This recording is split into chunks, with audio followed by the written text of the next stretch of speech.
Have you ever thought about how the simple need to please can turn into an emotional trap? For autistic people, the behavior known as fawning goes far beyond just wanting to be liked. It becomes a survival mechanism in a world that often demands they adapt at all costs. This behavior, though it may seem harmless, is a dangerous path, where the quest for social acceptance opens doors to toxic and abusive relationships. Just imagine a constant effort to keep the peace, sacrificing one's own well-being in the process.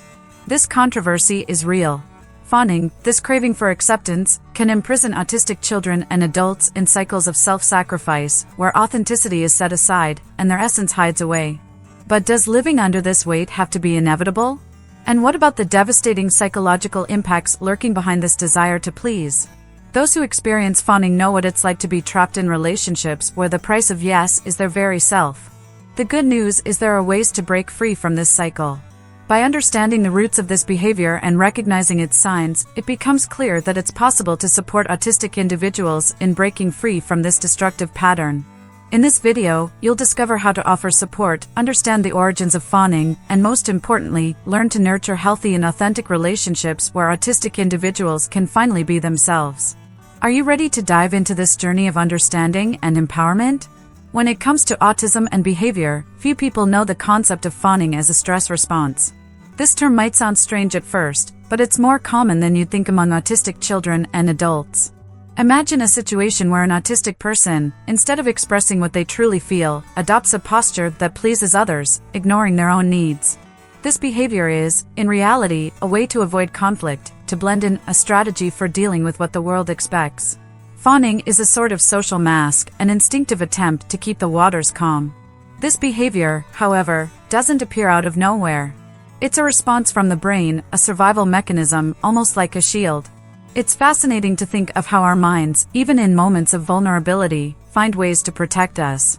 For autistic people, this response can be even more intense. Imagine someone living in constant alert, where even simple eye contact or small talk feels like a threat. So, fawning turns into an almost automatic choice. By pleasing others, the person avoids conflict and feels a bit more at peace. However, living in this survival mode has consequences.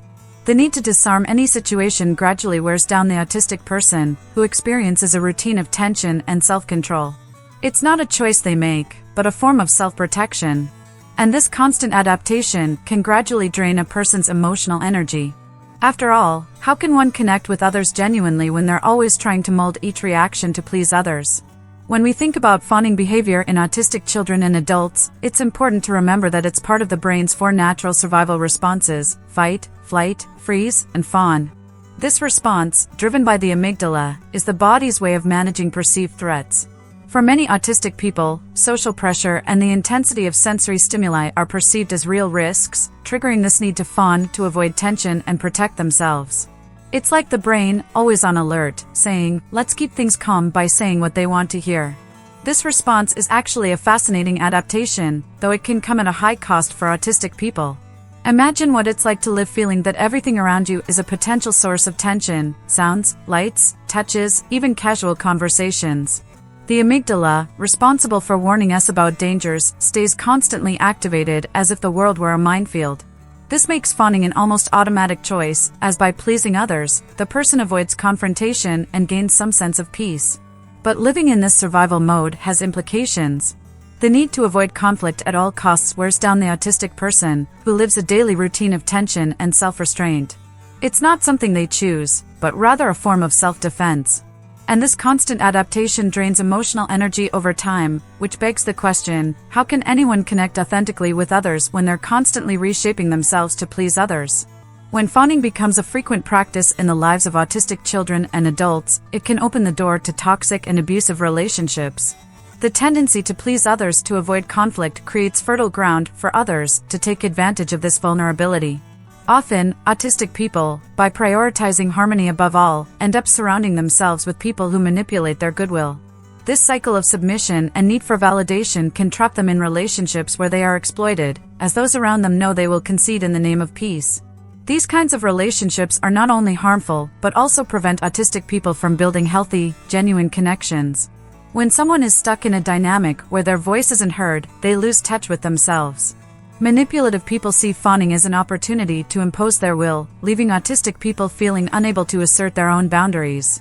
It's as if every attempt to express themselves is crushed by the need to please, creating a cycle of emotional isolation. Over time, this pattern can lead autistic people to question their own worth. If all their relationships require them to sacrifice themselves to keep the peace, where is there room for their own needs and desires? In this situation, they may begin to doubt their value, creating an emotional dependence that makes them even more susceptible to abusive relationships. And so, the endless quest for approval continues, bringing more distress than comfort. There are some clear signs that can help identify fawning behavior in autistic children and adults, though they often go unnoticed. One of the most evident traits is the constant need to please. This behavior goes beyond natural kindness, becoming almost compulsive, where the person feels they must always say yes to avoid conflict. Imagine an autistic child who, even against their own will, agrees to play games that make them uncomfortable just to avoid seeming weird to others. This desire to please becomes a social armor, but an armor that is heavy. Another common sign is difficulty setting personal boundaries. Autistic people who fawn feel pressured to accept everything others ask of them because they believe that saying no would create discomfort. This shows up in adults who, for instance, agree to plans they don't even enjoy or accept invitations that cause them anxiety just to keep the peace. The ability to establish personal boundaries becomes more and more limited, leaving them swallowed up by others' expectations. Additionally, there's a lack of personal identity and a strong reliance on others' opinions. By always prioritizing what others want or expect, the autistic person ends up abandoning their own preferences and even their personal likes. This need for external validation makes them lose sight of their own self, almost to the point of invisibility. And the question that lingers is, how can they find self-worth when everything depends on others' approval? For many autistic children and adults, fawning behavior has deep roots in life experiences. It doesn't just appear out of nowhere, it's a response shaped by repeated traumas like bullying or the constant pressure to suppress autistic traits. Imagine a young autistic person who, over time, hears countless comments to act like everyone else, be normal, or even stop being so weird. These comments might seem harmless to those saying them, but for the autistic person, they build up as layers of pain and rejection. This constant expectation to mold themselves to what's considered acceptable in society pushes autistic individuals to adopt fawning as a survival strategy. It's as if the brain learns that, to avoid more hurt, pleasing others is the least painful path. This leads them to suppress their authentic traits, like their expressions, gestures, and even spontaneous reactions. Though this behavior might seem like a temporary solution, it erodes their self-esteem and sense of self-worth. Fawning then becomes a habit that's hard to break. It's rooted not only in the fear of rejection but also in repeated experiences where being themselves led to hurt or shame. This cycle continues, as the more the autistic person tries to please, the less space they find to express their true emotions and desires. The challenge, therefore, is not only to understand where this behavior comes from but also to find ways to reclaim their true self. The social impact of fawning on autistic children and adults goes beyond interpersonal relationships. This behavior can create a cycle of dependence, where social acceptance becomes directly tied to their ability to please others. Imagine an autistic person who, in order to be accepted by their group, constantly denies their own preferences to adopt those of others. Over time, this not only causes emotional exhaustion but also makes them feel empty, as if their identity doesn't matter. And when validation relies so heavily on others, the emotional burden only grows. This situation has serious consequences for mental health. The need to please becomes a pattern, and in exchange, autistic individuals start dealing with feelings of anxiety, depression, and even lowered self-esteem.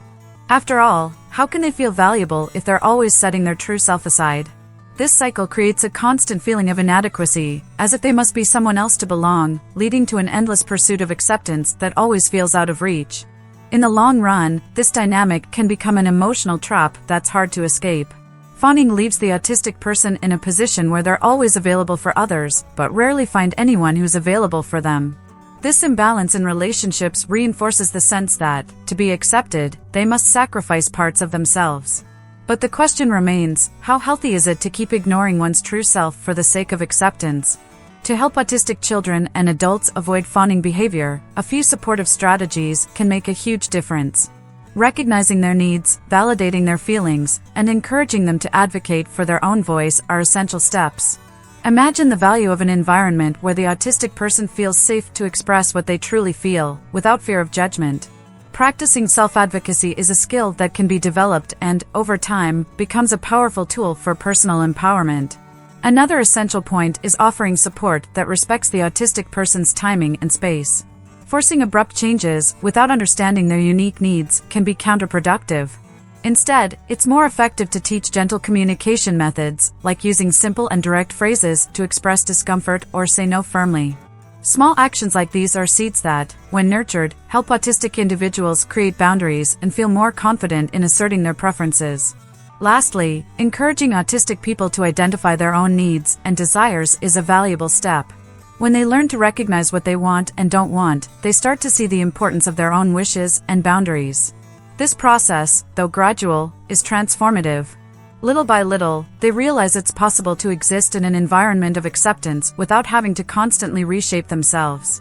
And so, they open up to more authentic relationships, where mutual respect becomes the foundation.